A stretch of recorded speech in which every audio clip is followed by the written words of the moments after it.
ಇವತ್ತು 11ನೇ ಅಧ್ಯಾಯ ವಿಶ್ವರೂಪ ದರ್ಶನ. ವಿಶ್ವರೂಪ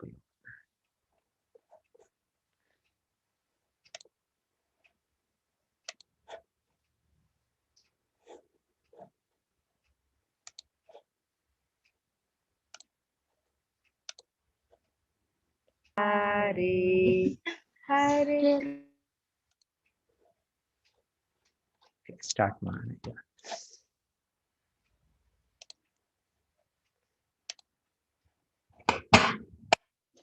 ನಮೋ ವಿಷ್ಣುಪಾದಾಯ ಕೃಷ್ಣ ಪೃಷ್ಠಾಯ ಭೂತಲೇ ಶ್ರೀಮತೆ ಭಕ್ತಿ ವೇದಾಂತ ಸ್ವಾಮಿ ಇತಿ ನಾಮಿನೇ. ನಮಸ್ತೆ ಸರಸ್ವತೆ ದೇವಿ ಗೌರವಾಣಿ ಪ್ರಚಾರಿಣೆ ನಿರ್ವಿಶೇಷ ಶೂನ್ಯವಾದಿ ಪಾಶ್ಚಾತ್ಯಾದೇಶತಾರಿಣೆ. जय श्री कृष्ण चैतन्य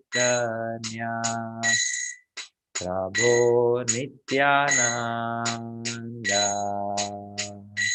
श्री अद्वैता गदाधर श्रीवासादि गौर भक्तवृंद. जय श्री कृष्ण चैतन्य प्रभो नित्यानंद श्री अद्वैता गदाधर श्रीवासादि गौर भक्तवृंद. हरे कृष्णा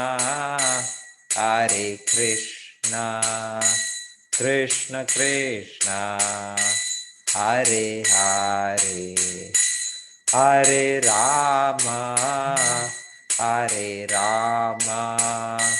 राम राम हरे हरे.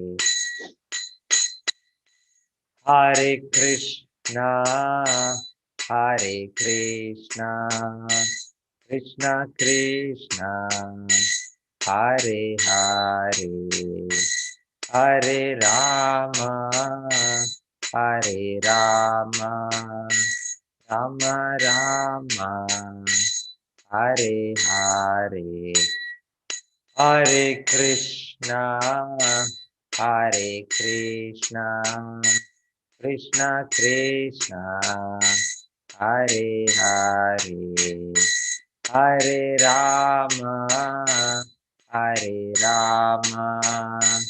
राम राम हरे हरे. हरे कृष्णा कृष्ण कृष्ण हरे हरे हरे राम राम राम हरे हरे. हरे कृष्णा कृष्ण कृष्ण हरे हरे हरे राम राम राम हरे हरे. हरे कृष्णा कृष्ण कृष्ण हरे हरे हरे राम राम राम हरे हरे.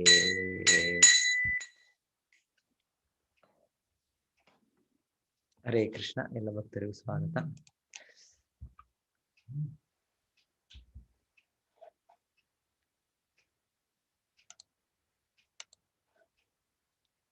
ಹರೇ ಕೃಷ್ಣ ಮಾತಾಜಿ. ಹರೇ ಕೃಷ್ಣ ಪ್ರಭುಜಿ. ಹರೇ ಕೃಷ್ಣ. ಈಗ ಕಾಣುತ್ತಲ್ಲ ಮಾತಾಜಿ ಈಗ ಸ್ಕ್ರೀನು? ಎಸ್ ಪ್ರಭುಜಿ, ಈಗ ಕಾಣ್ತಾ ಇದೆ.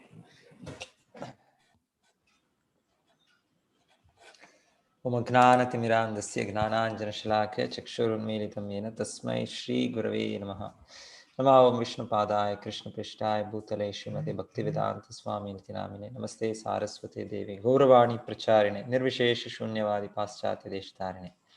ಜಯ ಶ್ರೀ ಕೃಷ್ಣ ಚೈತನ್ಯ ಪ್ರಭೋ ನಿತ್ಯಾನಂದ ಶ್ರೀ ಅದ್ವೈತ ಗದಾಧರ ಶ್ರೀವಾಸಾದಿ ಗೌರಭಕ್ತವೃಂದ.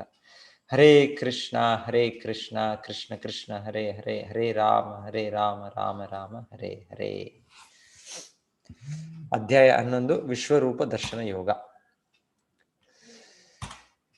ಅರ್ಜುನ ಉವಾಚ ಮದನುಗ್ರಹಾಯ ಪರಮಂ ಗುಹ್ಯಂ ಆಧ್ಯಾತ್ಮ ಸಂಹಿತಂ ಯತ್ವಯೋಕ್ತಂ ವಚಸ್ತೇನ ಮೋಹೋ ಅಯಂ ವಿಗತೋ ಮಮ. ಅರ್ಜುನನು ಹೀಗೆ ಹೇಳಿದನು, ನೀನು ಅನುಗ್ರಹ ಮಾಡಿ ಈ ರಹಸ್ಯವಾದ ಆಧ್ಯಾತ್ಮಿಕ ವಿಷಯಗಳನ್ನು ಕುರಿತು ಉಪದೇಶ ಮಾಡಿದೆ. ಇದರಿಂದ ನನ್ನ ಮೋಹವು ನಾಶವಾಗಿದೆ. ಕಮಲ ನೇತ್ರನೇ, ಪ್ರತಿಯೊಂದು ಜೀವಿಯ ಹುಟ್ಟು ಮತ್ತು ಸಾವಿನ ವಿಷಯವನ್ನು ನಿನ್ನಿಂದ ವಿವರವಾಗಿ ಕೇಳಿದೆನು. ಎಂದೂ ಕೊನೆಯ ಆಗದ ನಿನ್ನ ವೈಭವಗಳನ್ನು ಅರ್ಥ ಮಾಡಿಕೊಂಡಿದ್ದೇನೆ. ಪರಮಪ್ರಭುವೇ, ಪುರುಷೋತ್ತಮನೇ, ನೀನು ನಿನ್ನನ್ನು ವರ್ಣಿಸಿಕೊಂಡಂತೆ ನಿನ್ನ ವಾಸ್ತವ ಸ್ಥಿತಿಯಲ್ಲಿ ನನ್ನ ಮುಂದೆ ಕಾಣುತ್ತಿದ್ದೇನೆ. ಆದರೂ ನೀನು ಈ ವಿಶ್ವದ ಅಭಿವ್ಯಕ್ತಿಯಲ್ಲಿ ಹೇಗೆ ಪ್ರವೇಶಿಸಿರುವೆ ಎಂದು ಕಾಣಲು ಬಯಸುತ್ತೇನೆ. ನಿನ್ನ ಆ ರೂಪವನ್ನು ನೋಡಲು ಬಯಸುತ್ತೇನೆ. ಓ ಪ್ರಭುವೇ, ಯೋಗೀಶ್ವರನೇ, ನಿನ್ನ ವಿಶ್ವರೂಪವನ್ನು ನಾನು ನೋಡಬಲ್ಲೆ ಎಂದು ನೀನು ಭಾವಿಸುವೆಯಾದರೆ ನಿನ್ನ ಅಪರಿಮಿತ ವಿಶ್ವರೂಪವನ್ನು ತೋರಿಸು. ಸೊ ಆಕ್ಚುಲಿ ಅರ್ಜುನನಿಗೆ ಎಲ್ಲವೂ ಕೂಡ ಸರಿಯಾಗಿ ತಿಳಿದಿದೆ. ಶ್ರೀಕೃಷ್ಣನು ದೇವಾದಿದೇವ, ಸಾಧಾರಣ ವ್ಯಕ್ತಿ ಅಲ್ಲ ಅಂತ ತಿಳಿದಿದೆ. ಸೊ ಆದರೂ ಕೃಷ್ಣನು ಈಗ ಹೇಳಿದ್ದೇ ಅಲ್ಲ ಭಗವದ್ಗೀತೆಯಲ್ಲಿ, ನಾನು ದೇವಾದಿದೇವನು, ನಾನೇ ಭಗವಂತನು, ಎಲ್ಲರೂ ನನ್ನ ಅಧೀನದಲ್ಲಿದ್ದಾರೆ. ಸೊ ಸರ್ವ ನಿಯಂತ್ರಕನು ನಾನು, ಪರಮ ನಿಯಾಮಕನು. ಸೊ ಇದೆಲ್ಲ ಕೃಷ್ಣ ಹೇಳಿದ್ದೇ ಅಷ್ಟೇ ಅಲ್ಲ, ಹೀಗೆ ನಾನು ಆ ರೀತಿಯಲ್ಲಿ ಕೃಷ್ಣನು ವ್ಯವಹಾರ ಮಾಡೋದು, ಆ ರೀತಿ ವಿಶ್ವವನ್ನು, ಎಲ್ಲ ಲೋಕಗಳನ್ನು, ಎಲ್ಲ ದೇವತೆಗಳನ್ನು ಅವರು ತನ್ನ ಅಧೀನದಲ್ಲಿದ್ದಾರೆ ಅಂತ ತೋರಿಸೋ ಹಾಗೆ ಅರ್ಜುನನು ಕೇಳ್ತಾ ಇರೋದು ಇಲ್ಲಿ. ಆ ವಿಶ್ವರೂಪ ಅಂದ್ರೆ ಭಗವಂತನ ಎಲ್ಲ ವಿಶ್ವವನ್ನು ಹೇಗೆ ತನ್ನ ನಿಯಂತ್ರಣದಲ್ಲಿಟ್ಟು ಭಗವಂತನ ಆದೇಶದ ಮೇಲೆ ಇದು ನಡೀತಾ ಇದೆ. ಸೊ ಆ ರೀತಿ ಎಲ್ಲವೂ ಭಗವಂತನಲ್ಲೇ ಇರೋದು. ಸೊ ಅದನ್ನು ನೋಡೋ ಒಂದು ಇದನ್ನು ಅರ್ಜುನನು ಅಪೇಕ್ಷೆ ಮಾಡ್ತಾ ಇರೋದಿಲ್ಲಿ. ಸೊ ಅರ್ಜುನನಿಗೇನು ಪ್ರತ್ಯೇಕವಾಗಿ ಇದರ ಒಂದು ಅಪೇಕ್ಷೆ ಇಲ್ಲ.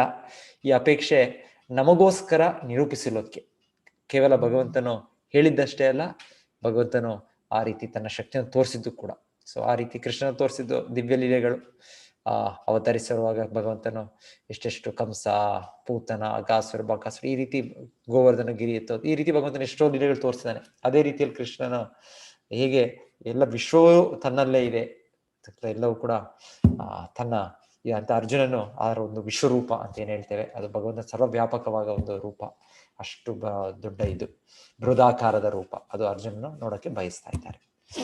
ಸೊ ಹೇಳೋದು ವಿಶ್ವರೂಪದಲ್ಲಿ ಹೇಗೆ, ವಿಶ್ವರೂಪ ಅಂದ್ರೆ ಹೇಗಂದ್ರೆ ಹೇಳೋದು ಒಂದು ರೀತಿಯಲ್ಲಿ, ಈಗ ನಾವು ಈ ದೇಹದಲ್ಲಿ ಇದ್ದೇವೆ, ಈ ದೇಹದಲ್ಲಿ ನಾವಿರೋದ್ರಿಂದ ಈ ದೇಹಕ್ಕೆ ಒಂದು ಪ್ರಜ್ಞೆ ಅಂತಿದ್ದು ಅದು ಎಲ್ಲ ಕೆಲಸ ಮಾಡೋ ಅದು ಎಲ್ಲ ಚಟುವಟಿಕೆ ನಡೀತಾ ಇದೆ. ಸೊ ನಾನು ಈ ಆತ್ಮ ಇಲ್ಲಿಂದ ಬಿಟ್ಟು ಹೋದ್ರೆ ಈ ದೇಹಕ್ಕೆ ಏನು ಆ ರೀತಿ ಚಟುವಟಿಕೆ ಇಲ್ಲ. ಏನು ಇದಕ್ಕಿಂತ ಕಣ್ಣು ನೋಡಕ್ಕಾಗೋಲ್ಲ, ಕಿವಿ ಕೇಳಕ್ಕಾಗಲ್ಲ, ನಾಲಿಗೆ ರುಚಿ ನೋಡೋದಿಲ್ಲ. ಆ ಕೆಲಸ ಅದೇನೇನು ಒಂದೊಂದು ಭಾಗದ್ದು ಒಂದೊಂದು ಇಂದ್ರಿಯಗಳದ್ದು ಇವೆ, ಅದರ ಕೆಲಸ ಆಗೋದಿಲ್ಲ. ನಾನು ಮುಖ್ಯ, ನಾನು ಆ ಚೇತನಾತ್ಮ ಇರೋದ್ರಿಂದ ಈ ದೇಹಕ್ಕೆ ಒಂದು ಜೀವ ಬಂದಾಗಿ ಅದೆಷ್ಟೆಷ್ಟು ಚಟುವಟಿಕೆಗಳು ಮಾಡುತ್ತೆ. ಒಂದು ಅರ್ಥಪೂರ್ವಕವಾದ ಒಂದು ಜೀವನ ನಡೆಸ್ಬೋದು, ಏನೋ ಅರ್ಥಪೂರ್ವಕನೋ ಅರ್ಥ ಇಲ್ಲ, ಏನೋ ಒಂದು ಜೀವನ ನಡೆಯುತ್ತೆ. ಈ ದೇಹಕ್ಕೆ ಇಲ್ಲ ಅಂದ್ರೆ ದೇಹ ಅನ್ನೋದು ಮತ್ತೆ ಅದು ಎಲ್ಲ ನಷ್ಟವಾಗಿ ನಾಶವಾಗಿ ಅದು ಎಲ್ಲಿಂದ ಬಂತು ಅಲ್ಲಿಗೆ ಆ ಪಂಚಭೂತಕ್ಕೆ ಸೇರ್ಕೊಂಡ್ಬಿಡುತ್ತೆ. ಸೊ ಹಾಗೆ ಸೊ ಈ ಆತ್ಮ ಇರೋದ್ರಿಂದ ಈ ದೇಹಕ್ಕೆ ಒಂದು ಬೆಲೆ. ಸೊ ಆ ರೀತಿಯಲ್ಲಿ ನಾವು ದೇವರು ಅನ್ನೋದು ಪರಮಾತ್ಮನು, ಇದು ಒಂದು ರೀತಿಯಲ್ಲಿ ಈ ವಿಶ್ವವು ಅವನ ದೇಹ ಅಂತ ಹೇಳ್ಬೋದು. ಆ ರೀತಿಯಲ್ಲಿ ಅವನ ಒಂದು ವ್ಯಕ್ತಿತ್ವದಿಂದ, ಅವನೊಂದು ಅಸ್ತಿತ್ವದಿಂದ ಸಂಪೂರ್ಣ ವಿಶ್ವಕ್ಕೆ ಒಂದು ಚಟುವಟಿಕೆಗಳಂತ ಆಗ್ತಾ ಇದೆ. ಒಂದು ಅರ್ಥವತ್ತಾದ ಒಂದು ಕಡೆ ನಡೀತಾ ಇದೆ. ಒಂದು ಸೂರ್ಯ ಉದಯ ಆಗೋದು, ಮಳೆ ಬರೋದು, ಈ ಎಲ್ಲ ಋತುಗಳು ಎಲ್ಲ ಇದೆಲ್ಲ ಒಂದು ರೀತಿಯಲ್ಲಿ ನಡೀತಾ ಇರೋದು. ಎಲ್ಲವೂ ಯಾವಾಗ ನಡೀತಾ ಇದೆ? ಭಗವಂತನ ನಿಯಂತ್ರಣ ಇದೆ. ಹೇಗೆ ನಮ್ಮ ದೇಹದ ನಾನು ಆತ್ಮ ಇರೋದ್ರಿಂದ ದೇಹವು ಅದಕ್ಕೇನಾದರೂ ಅನಾರೋಗ್ಯ ಆದ್ರೂ ಕೂಡ ನಾನು ಹೋಗಿ ಒಂದಕ್ಕೆ ಇದು ನೋಡ್ಕೊಳ್ತೇನೆ. ಆ ರೀತಿಯಲ್ಲಿ ಈ ಚಟುವಟಿಕೆಗಳಿದೆ. ಸೊ ಭಗವಂತನ ಸಂಪೂರ್ಣ ವಿಶ್ವಕ್ಕೆ ಅವನು ಮೂಲವಾಗಿ ಅವನ ಒಂದು ಇದರಿಂದ ನಿಯಂತ್ರಣದಿಂದ ಇದು ನಡೀತಾ ಇದೆ. ಸೊ ಇದು ವಿಶ್ವರೂಪ. ಅವನು ವಿಶ್ವರೂಪಕ್ಕೆ ಅವನು ನಾವು ಹೇಗೆ ದೇಹಕ್ಕೆ ಆತ್ಮನೋ ಅವನ ವಿಶ್ವರೂಪಕ್ಕೆ ಅವನು ಆತ್ಮ ಅಂತ ಆ ರೀತಿ ಹೇಳ್ಬೋದು. ಆ ವಿಶ್ವಕ್ಕೆ ಅವನ ಆತ್ಮ. ಸೊ ಆ ರೀತಿ ಅರ್ಜುನ ಹೀಗೆ ಭಗವಂತನ ಒಂದು ಈ ಒಂದು ವಿರಾಟ್ ರೂಪ ಇದನ್ನು ನೋಡಕ್ಕೆ ಅಪೇಕ್ಷೆ, ಎಲ್ಲವನ್ನು ಹೇಗೆ ನಿಯಂತ್ರಿಸ್ತಾ ಇದ್ದಾರೆ. ಒಮ್ಮೊಮ್ಮೆ ಹೇಳೋದು, ಈ ಉನ್ನತ ಲೋಕಗಳು ಭಗವಂತನ ಆ ವಿಶ್ವರೂಪದ ತಲೆಗಳು, ಈ ಕೆಳಗಿನ ಲೋಕಗಳು ಅವನ ಕಾಲು, ಇಲ್ಲಿ ಇವು ಅವನ ಕೈಗಳು, ಆ ರೀತಿ ಹೇಳೋದಿದೆ. ಅಂದ್ರೆ ಎಲ್ಲವೂ ಅವನಲ್ಲೇ ಇದೆ, ಅವನ ನಿಯಂತ್ರಣದಲ್ಲಿದೆ ಅಂತ ಆ ರೀತಿ ಇದು. ಸೊ ಈ ವಿಶ್ವರೂಪವನ್ನು ಅರ್ಜುನ ನೋಡಬೇಕು ಅಂತ ಅಪೇಕ್ಷೆ ಪಡ್ತಾ ಇರೋದು ತನಗೋಸ್ಕರ ಅಲ್ಲ, ನಮಗೋಸ್ಕರ, ನಮಗೆ ನಿರೂಪಿಸೋದಕ್ಕೆ, ನಾವು ಭಗವಂತನು ಶ್ರೀಕೃಷ್ಣನು ಅಂತ ನಂಬಲಿಕ್ಕೆ, ನಮಗೆ ನಿರೂಪಿಸೋದಕ್ಕೆ ಇದು ಕೇಳ್ತಾ ಇರೋದು. ದೇವೋತ್ತಮ ಪರಮಪುರುಷನು ಹೇಳಿದನು, ಪೃಥೆಯ ಮಗನಾದ ನನ್ನ ಪ್ರೀತಿಯ ಅರ್ಜುನ, ನನ್ನ ಸಿರಿಗಳನ್ನು, ನಾನಾ ವಿಧವಾದ ದಿವ್ಯ ವರ್ಣಗಳ ನನ್ನ ಕೋಟ್ಯಂತರ ರೂಪಗಳನ್ನು ನೋಡು. ಅರ್ಜುನ, ನೀನು ಏನೇನನ್ನು ನೋಡಲು ಬಯಸುತ್ತೀಯೋ ಅದೆಲ್ಲವನ್ನು ಒಮ್ಮೆಗೆ ಈ ನನ್ನ ದೇಹದಲ್ಲಿ ನೋಡು.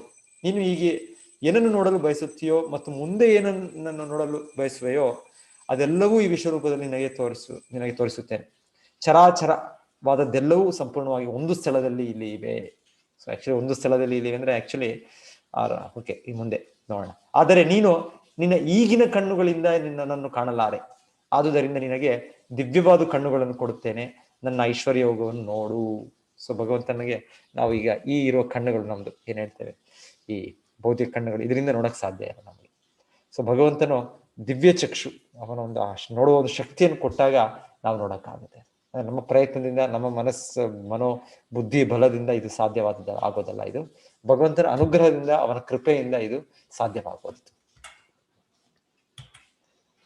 ಏವಂ ಉಕ್ತ್ವಾ ತಥೋ ರಾಜನ್ ಮಹಾಯೋಗೇಶ್ವರೋ ಹರಿಹಿ ದರ್ಶಯಾಮಾಸ ಪಾರ್ಥಾಯ ಪರಮಂ ರೂಪಮೈಶ್ವರಂ.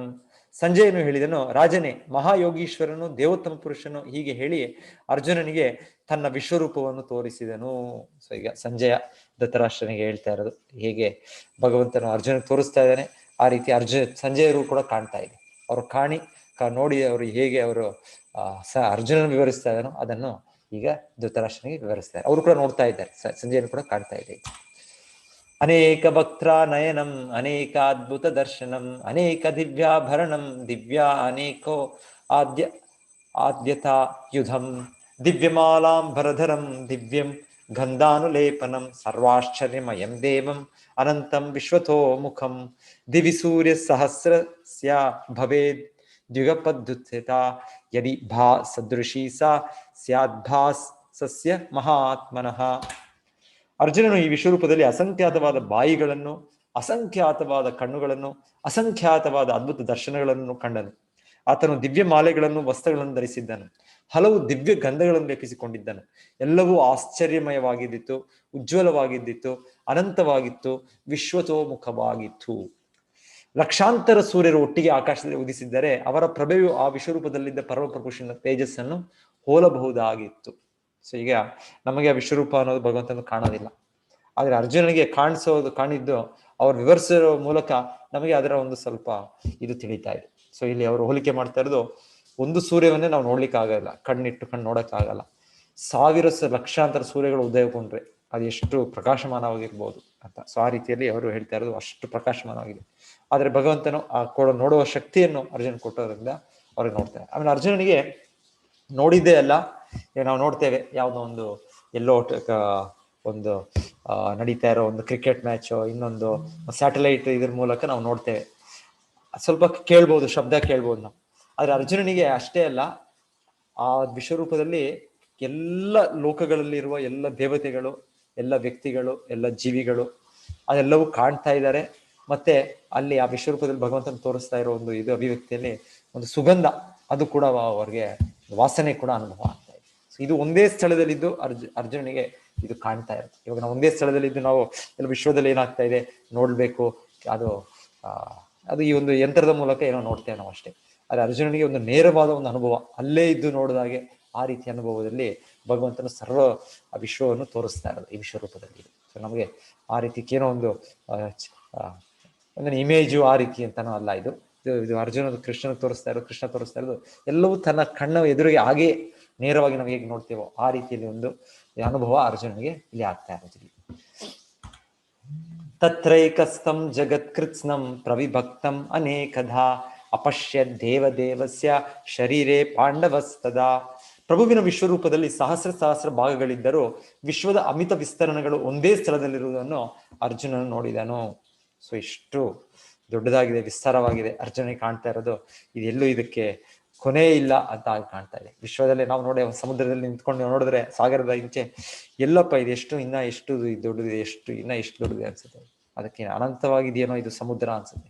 ಸೊ ಆ ರೀತಿಯಲ್ಲಿ ವಿಶ್ವವು ಅಷ್ಟು ಅನಂತವಾಗಿದೆ.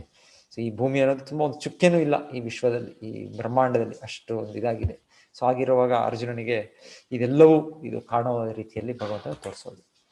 ಅನಂತರ ದಿಗ್ಭ್ರಮೆಯಿಂದ ಆಶ್ಚರ್ಯದಿಂದ ರೋಮಾಂಚನಗೊಂಡ ಅರ್ಜುನನು ತಲೆಬಾಗಿ ಪ್ರಣಾಮ ಮಾಡಿ ಕೈಗಳನ್ನು ಮುಗಿದುಕೊಂಡು ಪರಮಪ್ರಭುವಿಗೆ ಪ್ರಾರ್ಥನೆಯನ್ನು ಮಾಡಲು ಪ್ರಾರಂಭಿಸಿದನು. ಇಷ್ಟವರೆಗೂ ಅರ್ಜುನನ ಕೃಷ್ಣ ಸಂಬಂಧ, ಪ್ರತಿಯೊಂದು ಜೀವಿಗೆ ಕೃಷ್ಣನೊಟ್ಟಿಗೆ ಒಂದಾನೊಂದು ಸಂಬಂಧ ಇರುತ್ತವೆ.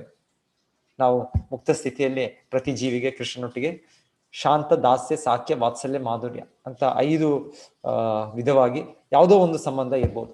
ಒಂದು ಶಾಂತ ಭಾವ, ಒಂದು ಕೇವಲ ಭಗವಂತನ ಬಗ್ಗೆ ಒಂದು ಗೌರವ, ಇಲ್ಲಾಂದ್ರೆ ದಾಸ್ಯ ಭಾವ, ಕೃಷ್ಣನ ಸೇವಕನಾಗಿ, ಇಲ್ಲಾಂದ್ರೆ ಸಾಕ್ಯ ಭಾವ, ಕೃಷ್ಣನ ಸ್ನೇಹಿತನಾಗಿ, ಇಲ್ಲ ಅಂದ್ರೆ ವಾತ್ಸಲ್ಯ ಭಾವ, ಕೃಷ್ಣನ ತಂದೆ ತಾಯಿಗಳು ಅವರು ವ್ಯಕ್ತಪಡಿಸುವ ಒಂದು ಭಾವನೆಗಳು, ಇಲ್ಲಾಂದ್ರೆ ಮಾಧುರ್ಯ ಭಾವ, ಕೃಷ್ಣನ ಸಂಬಂಧ, ಶ್ರೀಮತಿ ರಾಧಾರಾಣಿ, ಗೋಪಿಕೆಯರು, ಲಕ್ಷ್ಮೀ ದೇವಿಯರು ಅವರೊಟ್ಟಿಗೆ ಇರುವ ಸಂಬಂಧ. ಸೊ ಈ ರೀತಿಯಲ್ಲಿ ಪ್ರತಿ ಜೀವಿಗೆ ಯಾವುದಾದ್ರೂ ಒಂದು ಸಂಬಂಧ ಇದೆ. ಸೊ ಇಲ್ಲಿ ಅರ್ಜುನನಿಗೆ ಕೂಡ ನಿತ್ಯವಾಗಿ ಈ ರೀತಿಯಲ್ಲಿರೋ ಕೃಷ್ಣನ ಸ್ನೇಹಿತನ ಸಂಬಂಧ, ಸಮಭಾವದಲ್ಲಿ ಕೃಷ್ಣನಿಗೆ ಅವರು ವ್ಯವಹಾರ ಮಾಡೋದು. ಆದ್ರೆ ಈ ಒಂದು ವಿಶ್ವರೂಪದ ಒಂದು ಭಗವಂತನ ಒಂದು ವ್ಯಕ್ತಿತ್ವ ತೋರಿಸೋದ ನಂತರ ಅರ್ಜುನನಿಗೆ ಒಂದು ದಿಗ್ಭ್ರಮೆಯಾಗಿ ಒಂದು ಎರಡನೇ ರಸಗಳು ಅಂತ ಹೇಳ್ತಾರೆ, ಸೆಕೆಂಡರಿ ರಸ, ಒಂದು ಆಶ್ಚರ್ಯ ಭಾವ, ಒಂದು ಬೆರಗಿನಲ್ಲಿ ಅವರು ವಂಡರ್, ಅಸ್ಟಾನಿಶ್ಮೆಂಟ್, ಅವರು ಒಂದು ನಾನು ಕೃಷ್ಣನು ಇಷ್ಟು ದೊಡ್ಡ ವ್ಯಕ್ತಿ. ಕೃಷ್ಣನು ಅಂತರಂಗ ಶಕ್ತಿಯಿಂದ ಶುದ್ಧ ಭಕ್ತರಿಗೆ ಅದು ಮರೆಸಿ ನಾನು ಇದು ದೇವಾದಿ ದೇವ, ನೀವು ನನಗೆ ಈ ರೀತಿಯಲ್ಲಿ ಇದು ಮಾಡಬೇಕು. ಇದು ಮೇಲೆ ರಸದಲ್ಲಿ ಸಾಕ್ಯ ಭಾವ, ವಾತ್ಸಲ್ಯ ಭಾವ, ಮಾಧುರ್ಯ ಭಾವದಲ್ಲಿ. ಕೆಳಗಿನ ಶಾಂತ ಭಾವ, ದಾಸ್ಯ ಭಾವದಲ್ಲಿ ಅವ್ರಿಗೆ ಅರಿವಿದೆ ಶ್ರೀಕೃಷ್ಣನು ದೇವಾದಿ ದೇವನು ಅಂತ.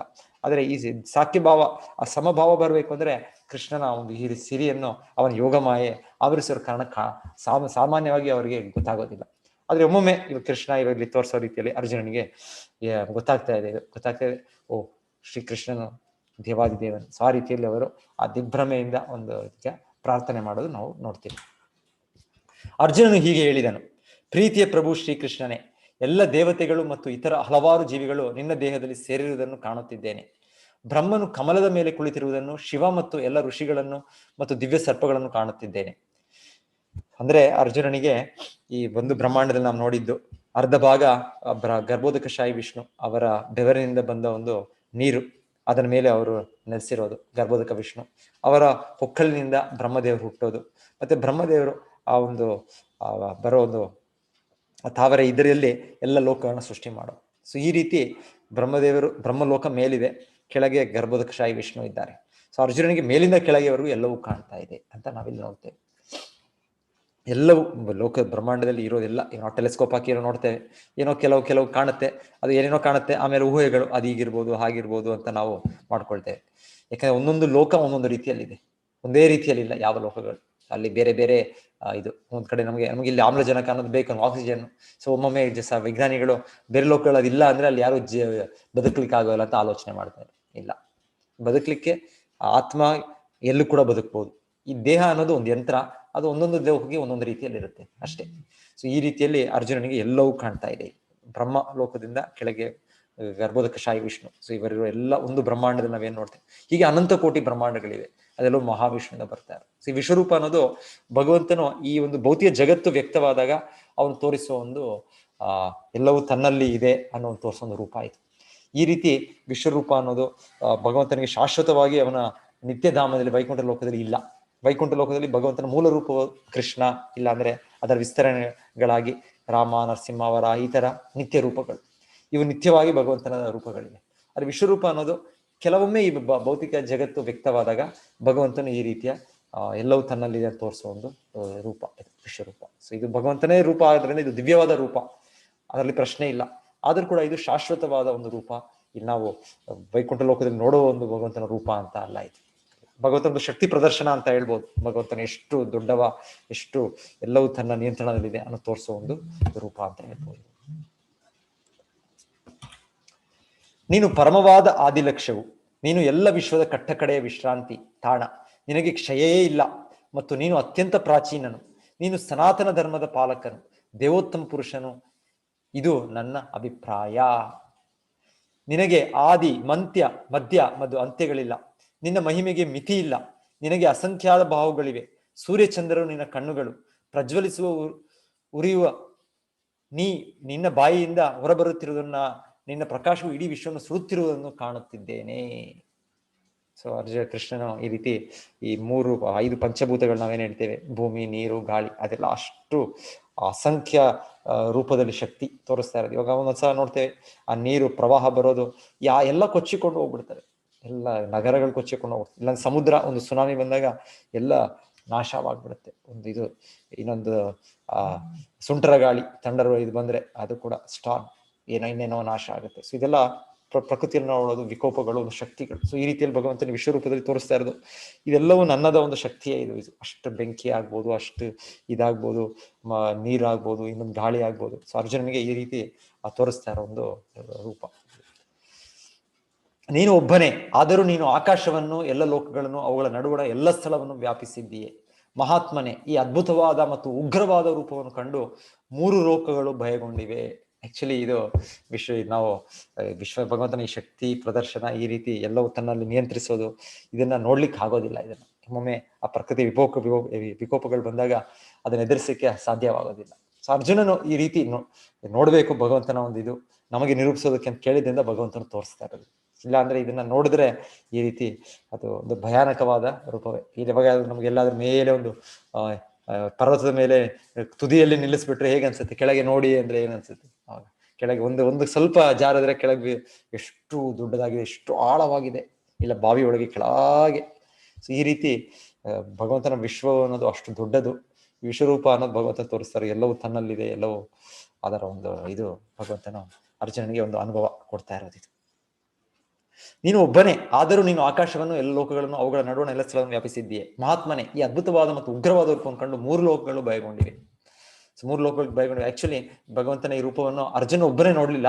ಇಲ್ಲಿ ಯಾರ್ಯಾರು ಅರ್ಜುನನ ಮಟ್ಟದಲ್ಲಿ ಭಕ್ತರಾಗಿದ್ದಾರೆ, ಇಲ್ಲಿ ಬೇರೆ ಜನ ಪಾಂಡವರು, ಭೀಷ್ಮ ಪಿತಾಮಹರು, ವೇದವ್ಯಾಸರು, ಇಲ್ಲಿ ಸಂಜಯರು, ಉನ್ನತ ಲೋಕಗಳಲ್ಲಿ ದೇವತೆಗಳು ಕೂಡ, ದೇವತೆಗಳೆಲ್ಲ ಭಕ್ತರು. ಸೊ ಅವರಿಗೆಲ್ಲನೂ ಈ ವಿಶ್ವರೂಪವು ಕಾಣ್ತು.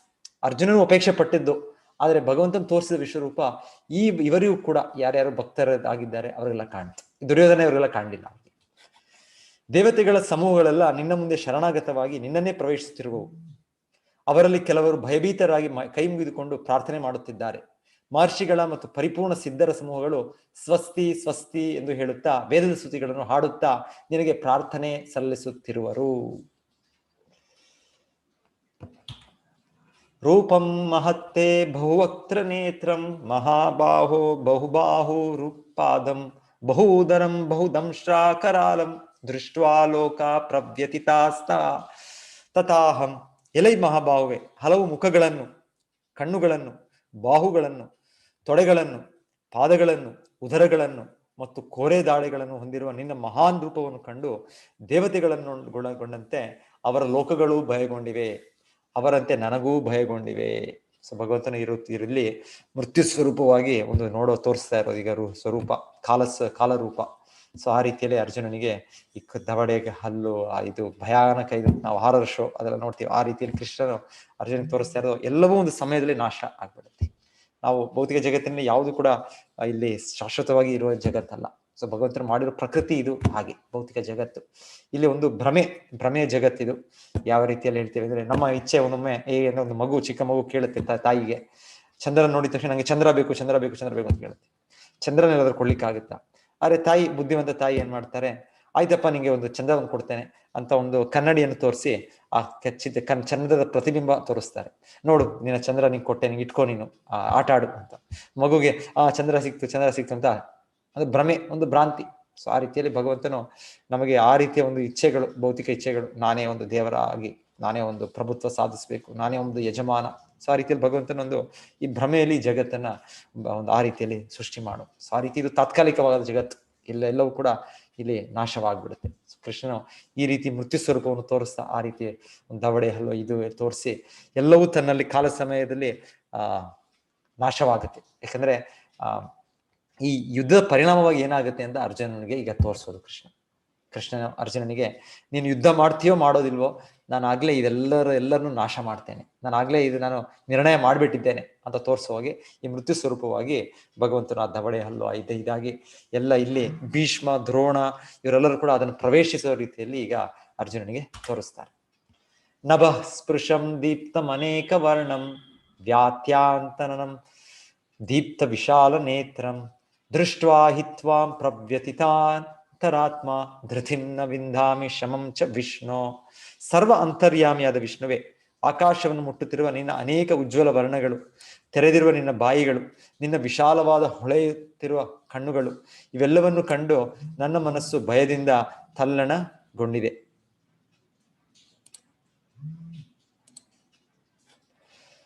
ನನ್ನ ಕೃತಿಯನ್ನಾಗಲಿ ಸಮಚಿತ್ತವನ್ನಾಗಲಿ ಉಳಿಸಿಕೊಳ್ಳಲಾರೆ. ಸೊ ಯಾರೇ ಆಗ್ಬೋದು ಈ ರೀತಿಯ ಒಂದು ಭಯಾನಕವಾದ ಇದನ್ನು ನೋಡಿದ್ರೆ ಖಂಡಿತವಾಗಿ ಒಂದು ಕ್ಷೋಭೆ, ಖಂಡಿತವಾಗಿ ಒಂದು ಸಮಚಿತ್ತತೆ ಬರೋದಿಲ್ಲ. ಸೊ ಅರ್ಜುನನು ಕೂಡ ಆ ರೀತಿಯಲ್ಲಿ. ಧೃತರಾಷ್ಟ್ರನ ಎಲ್ಲ ಪುತ್ರರು, ಅವರ ಸ್ನೇಹಿತರಾದ ರಾಜರುಗಳು, ಭೀಷ್ಮ, ದ್ರೋಣ ಮತ್ತು ಕರ್ಣರು, ನಮ್ಮ ಮುಖ್ಯ ಯೋಧರು ನಿನ್ನ ಭಯಂಕರ ಮಾಯೆಗಳನ್ನು ವೇಗವಾಗಿ ಪ್ರವೇಶಿಸುತ್ತಿದ್ದಾರೆ. ನಿನ್ನ ಹಲ್ಲಿನ ಸಂದುಗಳಲ್ಲಿ ಸಿಕ್ಕಿಕೊಂಡು ಪುಡಿ ಪುಡಿಯಾದ ಕೆಲವರ ತಲೆಗಳನ್ನು ಕಾಣುತ್ತಿದ್ದೇನೆ.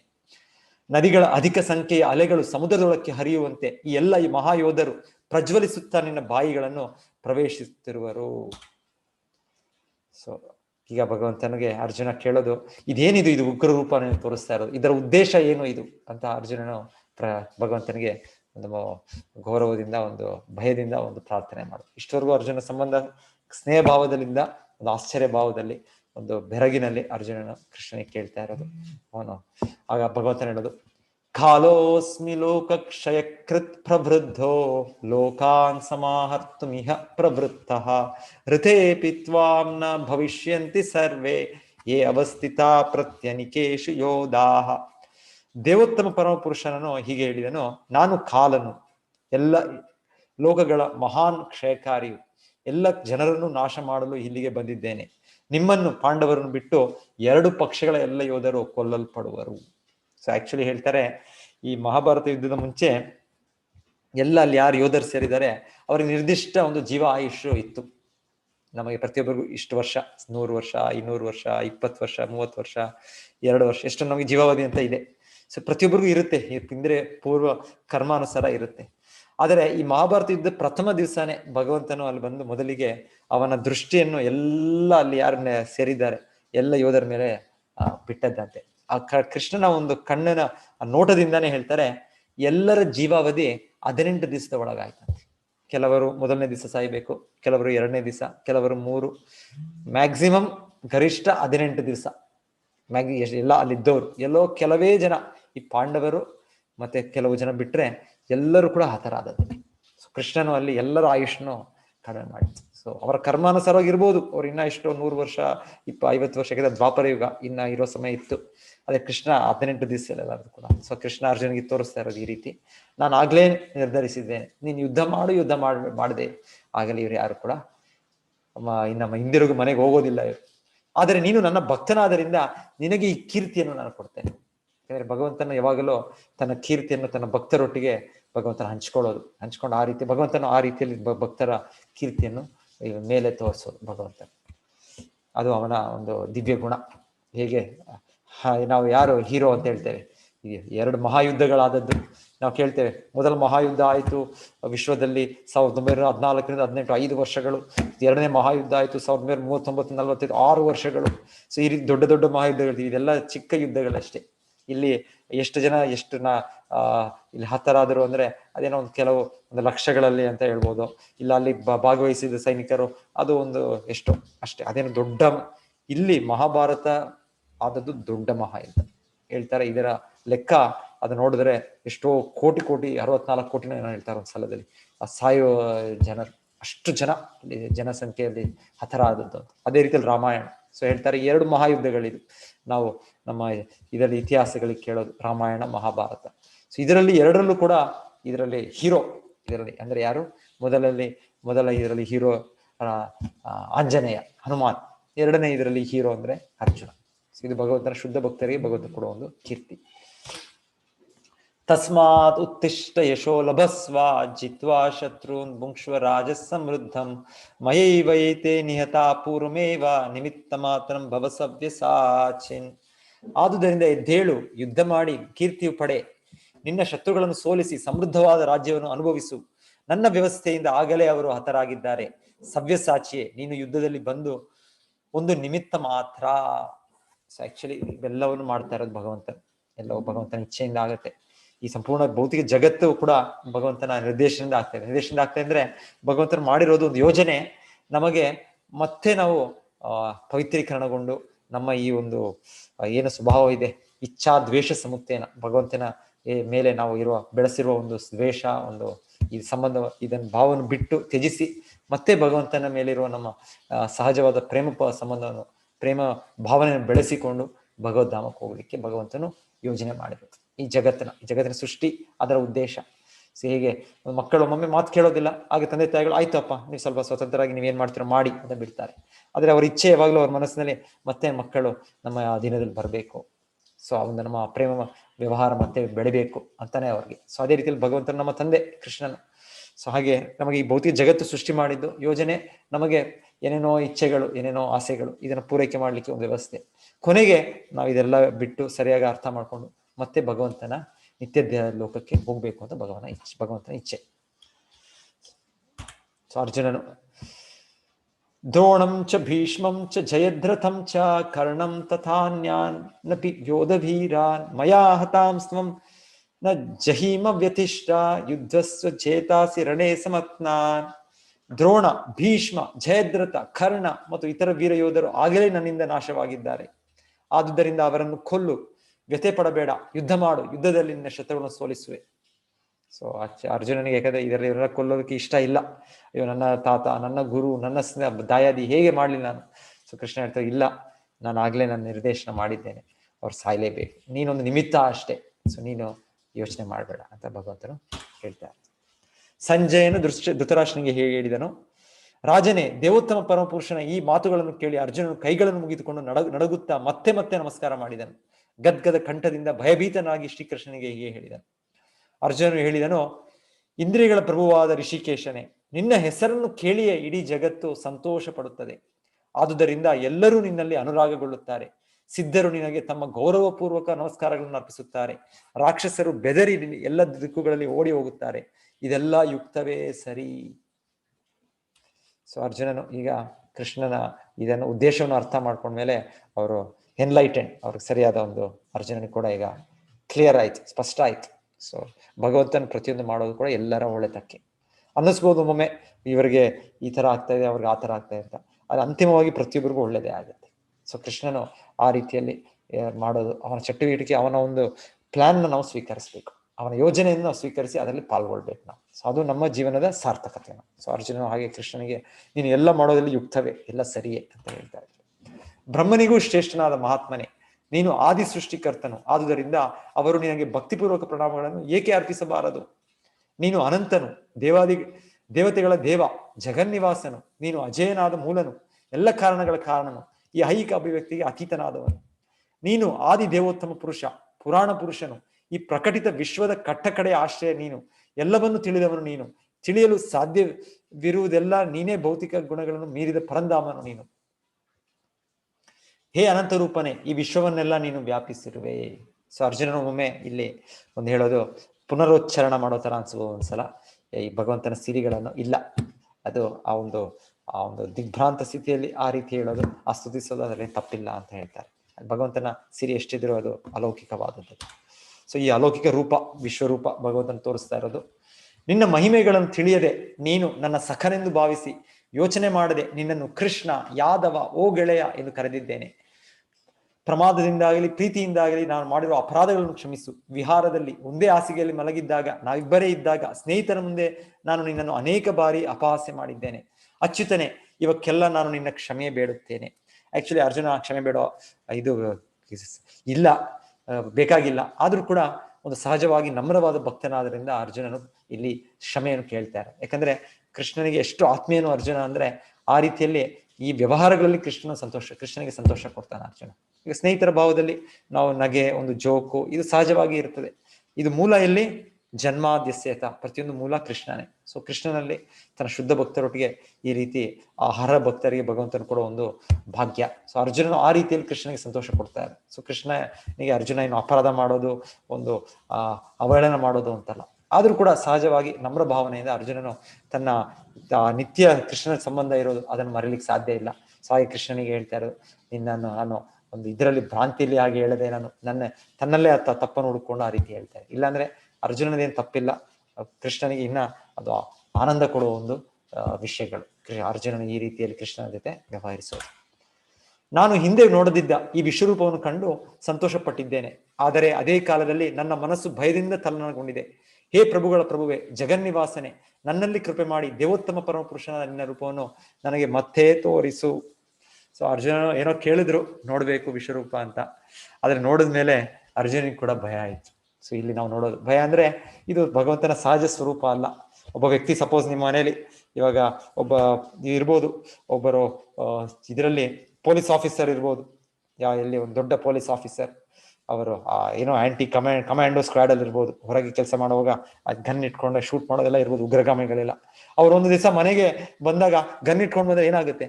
ಅವ್ರ ಮಗನೇ ಇರ್ಬೋದು, ಮಗುನೇ ಇರ್ಬೋದು, ಮಗುಗೂ ಭಯ ಆಗ್ಬಿಡುತ್ತೆ. ಅವ್ರಿಗೆ ರಿವಾಲ್ವರ್ ಇಟ್ಕೊಂಡೆಲ್ಲ ಶೂಟ್ ಮಾಡ್ಕೊಂಡು ಬಂದ್ರೆ. ಸೊ ಆ ರೀತಿಯಲ್ಲಿ ಕೃಷ್ಣನು ತನ್ನ ಭಕ್ತರೊಟ್ಟಿಗೆ ತನ್ನ ಪ್ರೇಮಮಯ ಒಂದು ಆನಂದ ಸ್ವರೂಪದಲ್ಲಿ ಕಾಣ್ಕೊಳ್ಳೋದು. ಈ ರೀತಿ ಕೃಷ್ಣನ ಶಕ್ತಿ ತೋರಿಸೋದು, ಅವನ ಇದನ್ನು ಎಲ್ಲವೂ ನಾನು ನಿಯಂತ್ರಿಸ್ತಾ ಇದ್ದೇನೆ, ಮೃತ್ಯು ಸ್ವರೂಪ ಕೂಡ ನನ್ನದೇ, ಎಲ್ಲವೂ ನಾಶ ಮಾಡ್ತಾ ಇದ್ದೇನೆ, ಈ ರೀತಿಯಲ್ಲಿ ಕೃಷ್ಣ ತೋರಿಸಿದಾಗ ಸಹಜವಾಗಿ ಭಯ ಆಗುತ್ತೆ. ಸೊ ಆ ರೀತಿಯಲ್ಲಿ ಅರ್ಜುನನು ಮತ್ತೆ ಕೃಷ್ಣನಿಗೆ ದಯವಿಟ್ಟು ಮತ್ತೆ ನಿನ್ನ ಮೂಲ ಸ್ವರೂಪಕ್ಕೆ ನೀನು ಹಿಂದಿರುಗಿ ಬಾ ನೀನು, ಆ ರೀತಿಯ ಅದಕ್ಕೆ ಅಂತ ಅರ್ಜುನಿಗೆ ಅರ್ಜುನ ಕೋರ್ತಾ ಇರೋದು. ಸೊ ಹೀಗೆ ಭಗವಂತನಿಗೆ ನೀನು 4 ಕೈಗಳ ನಾರಾಯಣ ರೂಪವನ್ನು ಕೂಡ ತೋರಿಸು ಅಂತ ಅರ್ಜುನ ಈಗ ಕೋರ್ತಾರೆ. ಯಾಕಂದ್ರೆ ಕೃಷ್ಣನ ಎಷ್ಟೋ ರೂಪಗಳಿವೆ, ಅನಂತ ರೂಪಗಳು ಭಗವಂತನಿಗೆ. ಈ ನಾರಾಯಣ ರೂಪಗಳು 4 ಕೈಗಳ ರೂಪಗಳು. ಸೊ ಅನಿರುದ್ಧ, ಪ್ರದ್ಯುಮ್ನ, ವಾಸುದೇವ, ಸಂಕರ್ಷಣ, ಪದ್ಮನಾಭ, ದಾಮೋದರ, ಈ ರೀತಿ ಎಷ್ಟೆಷ್ಟು ಹೆಸರುಗಳು, ಎಷ್ಟೆಷ್ಟು ರೂಪಗಳು ಭಗವಂತನದೊಂದೇ ಅದಕ್ಕೆ ಲೆಕ್ಕ ಇಲ್ಲ. ಸೊ ಭಗವಂತನ ಈ ಒಂದು ರೂಪ, ಸಾಧಾರಣವಾಗಿ ಭಗವಂತನ ನಾರಾಯಣ ರೂಪ ಅಂದ್ರೆ ಚತುರ್ಭುಜ ರೂಪ ಅಂದ್ರೆ ಅದು ದೇವಾದಿದೇವದ ರೂಪದ ತರ ಭಗವಂತನ. ಸೊ ಅದೇ ಕೃಷ್ಣ ರೂಪ ಅಂದ್ರೆ ಹೇಗೆ ಭಗವಂತನ ತುಂಬಾ ಆತ್ಮೀಯವಾಗಿ ವ್ಯವಹಾರ ಮಾಡೋದು. ಯಾವ ರೀತಿಯಲ್ಲಿ ಹೇಳ್ತಾರೆ, ಒಬ್ಬ ವ್ಯಕ್ತಿ ಒಂದು ಆಫೀಸಲ್ಲಿ ಇದ್ದಾಗ ನ್ಯಾಯಾಧೀಶರಾಗಿರ್ಬೋದು, ನ್ಯಾಯಾಧೀಶರಂದ್ರೆ ಎಲ್ಲರೂ ಕೂಡ ಮೈ ಆನರ್ ಅಂತ ಅವರಿಗೆ ಸಲಾಮ್ ಆಗ್ತಾರೆ. ಅದೇ ವ್ಯಕ್ತಿ ತಮ್ಮ ಮನೆಗೆ ಹೋದಾಗ ಅಲ್ಲೇ ಅವರ ಹೆಂಡತಿ ಇರ್ಬೋದು, ಅವರ ಮಕ್ಕಳಿರ್ಬೋದು, ಅವರು ಆತ್ಮೀಯವಾಗಿ ಅವರು ವ್ಯವಹರಿಸ್ತಾರೆ. ಅವರು ಆ ರೀತಿ ಸಲಾಮ್ ಹಾಕೋದು, ನಾವು ಆನರ್ ಇದು ಅದು ಅಂತೆಲ್ಲ ಇಲ್ಲ.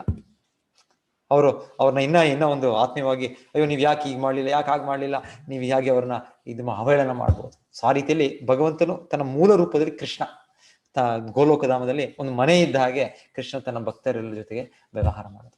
ಆದರೆ ಇದರ ವೈಕುಂಠ ಲೋಕಗಳಲ್ಲಿ ಭಗವಂತನು ಒಬ್ಬ ರಾಜನಿದ್ದಾಗೆ, ಒಬ್ಬ ನ್ಯಾಯಾಧೀಶನಿದ್ದಾಗೆ ಚತುರ್ಭುಜ ರೂಪದಲ್ಲಿ ಎಲ್ಲರೂ ಕೂಡ ಗೌರವದಿಂದ ಓ ನಾರಾಯಣ ನಾರಾಯಣ ನಾರಾಯಣ ಆ ರೀತಿ ಅವರು ನಮಸ್ಕರಿಸೋದು, ಒಂದು ವಂದನೆಗಳನ್ನ ಅರ್ಪಿಸೋದು, ಪ್ರಾರ್ಥನೆಗಳನ್ನ ಅರ್ಪಿಸೋದು, ಅದು ಆ ಸ್ಥಿತಿ. ಒಂದೇ ವ್ಯಕ್ತಿ, ಆದರೆ ಆ ಭಗವಂತನ ಅಪರಿಮಿತ ಶಕ್ತಿಯಿಂದ ಭಗವಂತನು ಏಕಕಾಲದಲ್ಲಿ ಅನೇಕ ರೂಪಗಳಲ್ಲಿದ್ದು ತನ್ನ ಅನೇಕ ದಿವ್ಯ ಲೀಲೆಗಳನ್ನು ಮಾಡೋದು. ಸೊ ಅರ್ಜುನನು ಈಗ ಕೇಳ್ತಾ ಇರೋದು ಆ ನಾರಾಯಣ ರೂಪವನ್ನು ನೋಡ್ಬೇಕು ಅಂತ, ಮತ್ತೆ ನಿನ್ನ ಮೂಲ ಕೃಷ್ಣ ರೂಪವನ್ನು ನೋಡ್ಬೇಕು ಅಂತ ಅದಕ್ಕೆ ಕೇಳ್ತಾ ಇದ್ದಾನೆ. ಕಿರೀಟಿನಂ ಗದಿನಂ ಚಕ್ರಹಸ್ತಂ ಇಚ್ಛಾಮಿ ತ್ವಾಂ ದ್ರಷ್ಟುಮಹಂ ತಥೈವ ತೇನೈವ ರೂಪೇಣ ಚತುರ್ಭುಜೇನ ಸಹಸ್ರಭಾವೋ ಭವ ವಿಶ್ವಮೂರ್ತೆ. ಹೇ ವಿಶ್ವಮೂರ್ತಿಯೇ, ಸಹಸ್ರಭಾವವೇ, ಕಿರೀಟಧಾರಿಯಾಗಿ ಗದೆ, ಚಕ್ರ, ಶಂಖ ಮತ್ತು ಪದ್ಮಗಳನ್ನು ಗೈಗಳಲ್ಲಿ ಹಿಡಿದಿರುವ ನಿನ್ನ ಚತುರ್ಭುಜ ರೂಪವನ್ನು ನಾನು ನೋಡಲು ಬಯಸುತ್ತೇನೆ.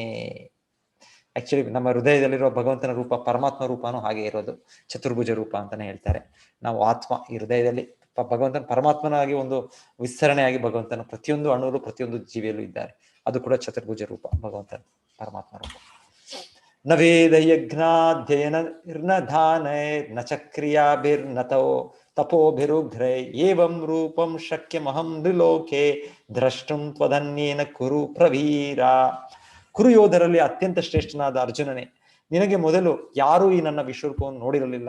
ಏಕೆಂದರೆ ವೇದಾಧ್ಯಯನದಿಂದಾಗಲಿ, ಯಜ್ಞಗಳನ್ನು ಮಾಡುವುದರಿಂದಾಗಲಿ, ದಾನದಿಂದಾಗಲಿ, ಪುಣ್ಯ ಕಾರ್ಯಗಳಿಂದಾಗಲಿ, ಉಗ್ರ ತಪಸ್ಸಿನಿಂದಾಗಲಿ ಈ ಐಹಿಕ ಜಗತ್ತಿನಲ್ಲಿ ನನ್ನ ಈ ರೂಪವನ್ನು ನೋಡಲು ಸಾಧ್ಯವಿಲ್ಲ. ಅಂದರೆ ಭಗವಂತನು ಈ ತನ್ನ ವಿಶ್ವರೂಪವನ್ನು ತೋರಿಸೋದಾಗ್ಬೋದು, ತನ್ನ ಮೂಲ ರೂಪವನ್ನು ತೋರಿಸೋದಾಗ್ಬೋದು, ಅವನು ತನ್ನ ಇಚ್ಛೆಯಿಂದ, ತನ್ನ ಕರುಣೆಯಿಂದ ಆ ಅನುಗ್ರಹದಿಂದ ತೋರಿಸ್ಬೇಕಾಗ್ಲಿ, ಇದು ನಮ್ಮ ಏನೋ ಒಂದು ಸಾಮರ್ಥ್ಯದಿಂದ ನಾನು ಇಷ್ಟು ಚೆನ್ನಾಗಿ ಮಂತ್ರೋಚ್ಚಾರಣ ಮಾಡ್ತೇನೆ, ಯಜ್ಞಗಳ ಆಚರಣೆ ಮಾಡ್ತೇನೆ, ಇಲ್ಲ ನಾನು ಅಷ್ಟು ಬುದ್ಧಿವಂತನು, ವೇದಾಧ್ಯಯನದಲ್ಲಿ ಪರಿಣತಿ ನಿಪುಣತೆಯನ್ನು ಹೊಂದಿದ್ದೇನೆ, ಇಲ್ಲ ನಾನು ಅಷ್ಟು ಶ್ರೇಷ್ಠ ದಾನಿ, ನಾನು ಈ ಪುಣ್ಯ ಕಾರ್ಯಗಳು ಮಾಡ್ತೇನೆ. ಸೊ ಇದು ನಮ್ಮ ಸಾಮರ್ಥ್ಯದಿಂದ ಸಾಧ್ಯವಾಗೋದಲ್ಲ. ಸೊ ಕೃಷ್ಣ ಇಲ್ಲಿ ನೇರವಾಗಿ ಹೇಳ್ತಾ ಇರೋದು. ನಂತರ ಕೃಷ್ಣ ಹೇಳೋದು, ಭಕ್ತಿಯಿಂದ ಕೇವಲ ಅವನು ಪ್ರಸನ್ನಗೊಂಡು ಅವನು ಇದನ್ನು ತೋರಿಸ್ಬೋದು. ನನ್ನ ಈ ಘೋರ ರೂಪವನ್ನು ನೋಡಿ ನೀನು ತಳಮಳಗೊಂಡಿದ್ದೀಯೇ ಮತ್ತು ದಿಗ್ಭ್ರಾಂತನಾಗಿದ್ದೀಯೇ. ಈಗ ಇದು ಮುಕ್ತಾಯವಾಗಲಿ ನನ್ನ ಭಕ್ತನೇ, ಮತ್ತೆ ನೀನು ಎಲ್ಲ ಅಶಾಂತಿಯಿಂದ ಮುಕ್ತನಾಗು. ಶಾಂತವಾದ ಮನಸ್ಸಿನಿಂದ ಈಗ ನೀನು ಅಪೇಕ್ಷಿಸಿದ ರೂಪವನ್ನು ಕಾಣಬಹುದು. ಸೊ ಭಗವಂತನು ಈಗ ಇಲ್ಲಿ ಹೇಳಿದಾಗೆ ತೇನೈವ ರೂಪೇಣ, ಸೌಮ್ಯ ಬಪ್ಪು ಅಂತ ಇಲ್ಲೊಂದು ಪದ ಉಪಯೋಗಿಸಿದ್ದಾರೆ ಇಲ್ಲಿ ಶ್ಲೋಕ, ಇಲ್ಲಿ 50 ಶ್ಲೋಕ. ಸಂಜೆಯನ್ನು ಧೃತರಾಷ್ಟ್ರನಿಗೆ ಹೇಳಿದನು. ದೇವೋತ್ತಮ ಪರಮಪುರುಷನಾದ ಕೃಷ್ಣನು ಅರ್ಜುನನಿಗೆ ಹೀಗೆ ಹೇಳಿ ತನ್ನ ನಿಜವಾದ ಚತುರ್ಭುಜ ರೂಪವನ್ನು ತೋರಿದನು ಮತ್ತು ಕಟ್ಟ ಕಡೆಗೆ ತನ್ನ 2 ಕೈಗಳ ರೂಪವನ್ನು ತೋರಿ ಭಯಗೊಂಡಿದ್ದ ಅರ್ಜುನನಿಗೆ ಧೈರ್ಯವನ್ನು ಕೊಟ್ಟನು.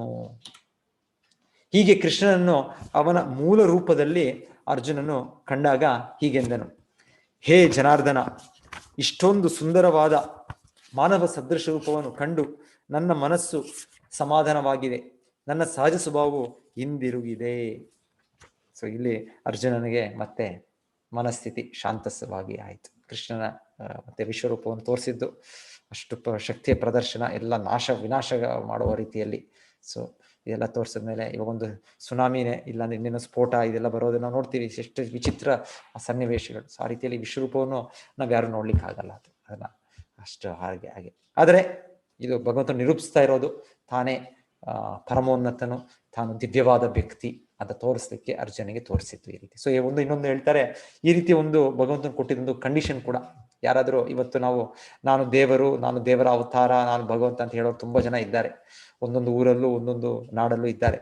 ಸೊ ಅವರು ಈ ವಿಶ್ವವನ್ನು ತೋರಿಸ್ಬೇಕು, ಇದು ಕೂಡ ಒಂದು ಕಂಡೀಷನ್ ಅಂತ ಹೇಳ್ತಾರೆ. ಯಾರಾದ್ರೂ ಈ ರೀತಿ ನಾನು ದೇವರು ಅಂತ ಹೇಳಿದ್ರೆ ಆಯ್ತು, ತೋರಿಸಿ, ನಿಮ್ಮ ಶಕ್ತಿಯನ್ನು ಪ್ರದರ್ಶಿಸಿ, ನೋಡೋಣ ನಾವು ಏನ್ ನಿಮ್ ಶಕ್ತಿ ಇದೆ ಅಂತ.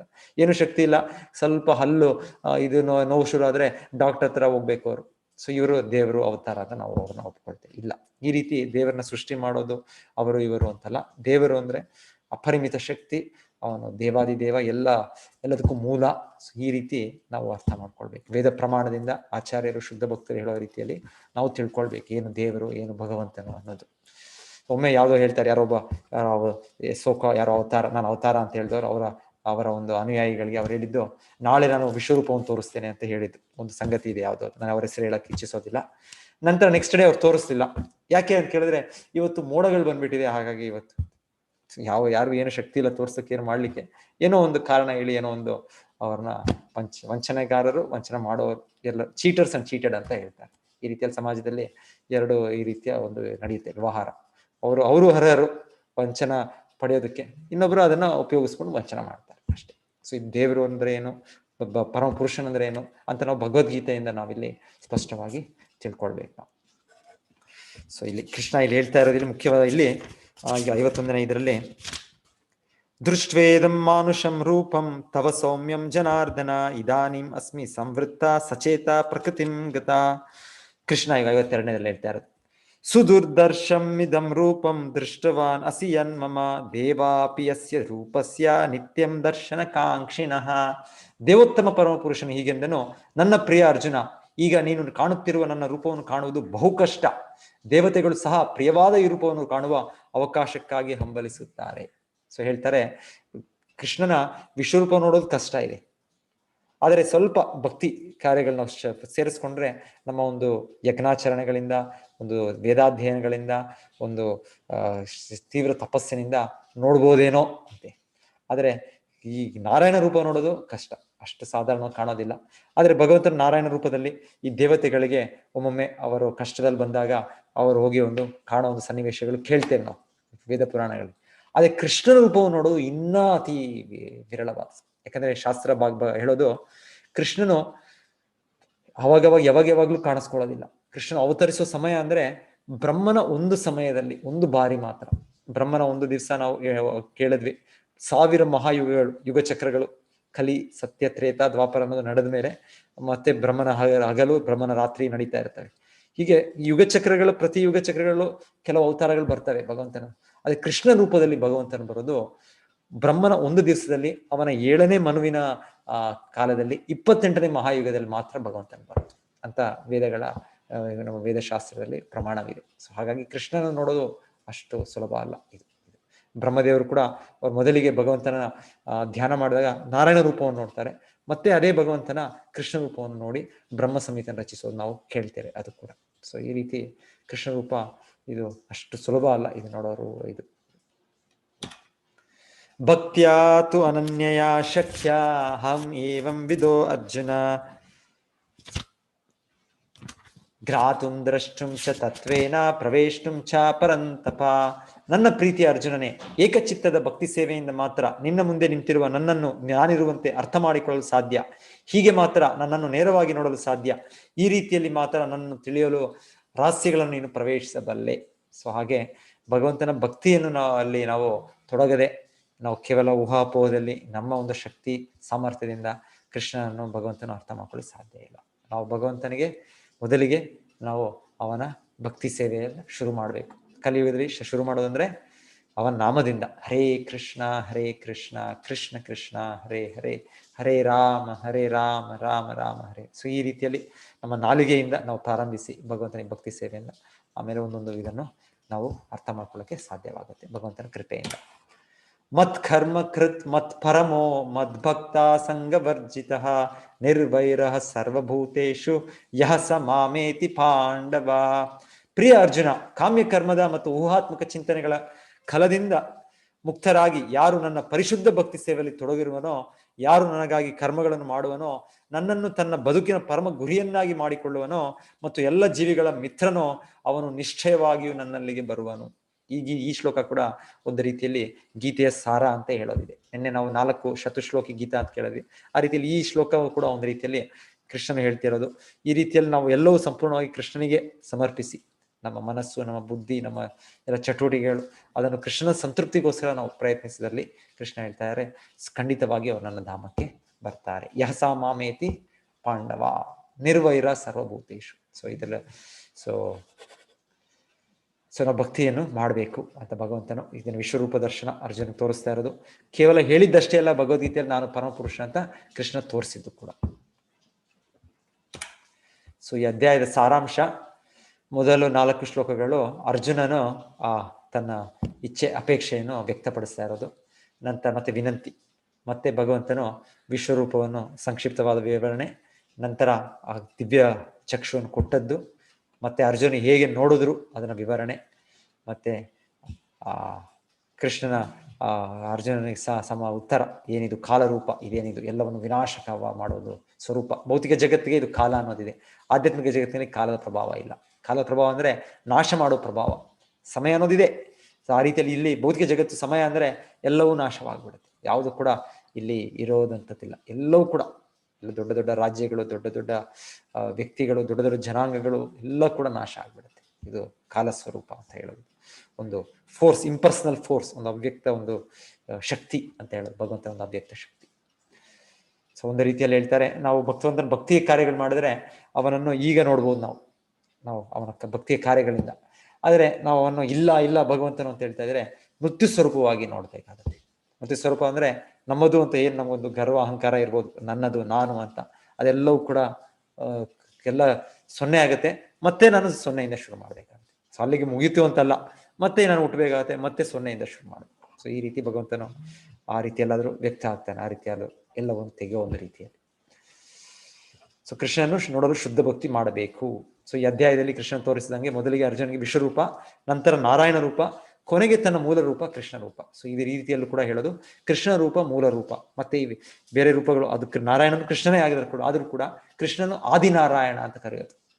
ಭೀಷ್ಮ ಸ್ತುತಿಯಲ್ಲಿ ನಾವು ಭಾಗವತದಲ್ಲಿ ಕೇಳ್ತೇವೆ, ಅವರು ಹೇಳೋದು ಯಾರಿಗೆ, ಯುಧಿಷ್ಠಿರನಿಗೆ, ಇವರು ಸಾಧಾರಣ ವ್ಯಕ್ತಿ ಅಲ್ಲ, ನೀವು ನೋಡ್ತಾ ಇರೋದು ಆದ್ಯೋ ನಾರಾಯಣ ಸಾಕ್ಷಾತ್, ಇನ್ನು ಆದಿನಾರಾಯಣನು ಈ ಕೃಷ್ಣ ಒಂದು ಗೂಢ ವ್ಯಕ್ತಿ, ಗುಹ್ಯವಾಗಿ ನಿಮ್ಮ ಮಧ್ಯೆ ಒಂದು ನಿಮ್ಮ ಬಂಧುವಾಗಿದ್ದಾರಷ್ಟೇ ಇವರು ಯಾರೂ ಅಲ್ಲ, ಇವನು ಆದಿನಾರಾಯಣ, ನಾರಾಯಣ ಮೂಲ ರೂಪ ಈ ಕೃಷ್ಣ ಅಂತ ಭೀಷ್ಮ ಪಿತಾಮಹರು ಹೇಳೋದು. ಏಕೋ ಕೃಷ್ಣಸ್ತು ಭಗವಾನ್ ಸ್ವಯಂ, ಸೊ ಭಾಗವತ ಹೇಳೋದು ಏತೇ ಚಾಂಶ ಕಲಾ ಪುಂಸಾಂ ಕೃಷ್ಣಸ್ತು ಭಗವಾನ್ ಸ್ವಯಂ ಇಂದ್ರಾರಿ ವ್ಯಾಕುಲಂ ಲೋಕೆ ಮೃದಯಂತಿ ಯುಗೆ ಯುಗೆ. ಸೊ ಅನೇಕ ರೂಪಗಳು ಭಗವಂತನು, ಅನೇಕ ಅವತಾರಗಳಿವೆ.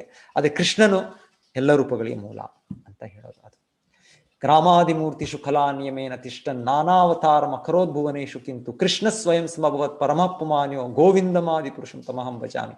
ಬ್ರಹ್ಮ ಸಂಹಿತೆಯಲ್ಲಿ ಕೂಡ ಬ್ರಹ್ಮದೇವರು ಹೇಳೋದು ರಾಮ ಆದಿ, ರಾಮ ನರಸಿಂಹ ವರ ಎಷ್ಟೋ ರೂಪಗಳಿವೆ, ಎಷ್ಟೋ ಅವತಾರಗಳಿವೆ. ಅದೇ ಕೃಷ್ಣ ಗೋವಿಂದ ಇವನು ಮೂಲ ರೂಪ ಅಂತ ಅಲ್ಲೂ ಕೂಡ ಹೇಳಿರೋದು. ಈಗ ಕೃಷ್ಣ ಒಂದು ಅವತಾರ ಪುರುಷ ಅಂತಲ್ಲ, ಅವತಾರಿ, ಎಲ್ಲ ಅವತಾರಗಳಿಗೆ ಕೃಷ್ಣ ಮೂಲ.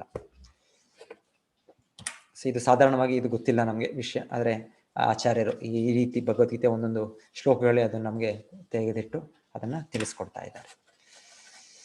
ಹರೇ ಕೃಷ್ಣ. ಎಲ್ಲ ಭಕ್ತರಿಗೂ ಧನ್ಯವಾದಗಳು. ಇವತ್ತು ವಿಶ್ವರೂಪ ದರ್ಶನ ಯೋಗ ಆಯಿತು. ಸೊ ನಾಳೆ 12ನೇ ಅಧ್ಯಾಯ ಭಕ್ತಿ ಯೋಗ. ಸೊ ಅಲ್ಲಿಗೆ 2ನೇ 3ನೇ ಭಾಗ ಫಿನಿಶ್ ಆಗುತ್ತೆ. ಇನ್ನೊಂದು 6 ಅಧ್ಯಾಯಗಳು ಉಳಿಯುತ್ತೆ. ಸೊ ಎಲ್ಲರಿಗೂ ಕೂಡ ತುಂಬ ತುಂಬ ಧನ್ಯವಾದಗಳು ಈ ಪ್ರವಾಸದಲ್ಲಿ ಭಗವದ್ಗೀತಾ ಅಧ್ಯಯನದಲ್ಲಿ ಪಾಲ್ಗೊಂಡಿದ್ದಕ್ಕೆ.